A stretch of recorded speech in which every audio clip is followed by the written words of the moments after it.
سب سے پہلے سب دوستوں کو السلام علیکم۔ دوستوں، پاکستان ٹیم کے بولنگ کوچ وقار یونس نے اچانک وطن واپس جانے کا فیصلہ کر لیا ہے۔ آئیے اس ویڈیو کے اندر مکمل تفصیل بتاتے ہیں کہ کون سی باتیں ہیں، آخر وجہ کیا ہے کہ کیوں جا رہے ہیں نیوزی لینڈ سیریز کو چھوڑ کے وطن واپس۔ تو دوستوں، اس سے پہلے جلدی سے اس ویڈیو کو لائک کریں، چینل کو سبسکرائب کریں، بیل آئیکن دبا کر آل پر لازمی کلک کر دینا ہے۔ تو دوستوں، بڑھتے ہیں ویڈیو کی جانب۔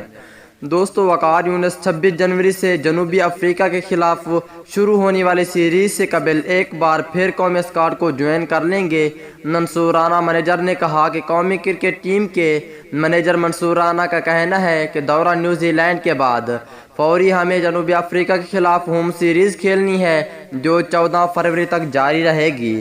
تاہم دوسری طرف وقار یونس جون سے لے کر آج تک اپنی فیملی کو نہیں ملے، لہٰذا ہم نے ان کی جلد وطن واپسی سے متعلق درخواست منظور کرنے کا فیصلہ کیا ہے تاکہ وہ کچھ وقت اپنے بچوں اور اہلیہ کے ساتھ گزار سکیں۔ منصورانا کا کہنا ہے کہ اگر ایک ہفتے پاکستان ٹیم کے ساتھ رہ سکتا ہے تو ہم اسے ایک ہفتہ اور دیں گے کہ اپنے گھر والوں اور فیملی کے ساتھ مل سکے، لیکن یہاں پہ وقار یونس نے بات نہیں مانی۔ وقار یونس کہتے ہیں کہ میں جاؤں گا، میں ایک ہفتہ اور نہیں رہ سکتا۔ اس حوالے سے ایک پیارا سا کمنٹ سے لازمی کریں۔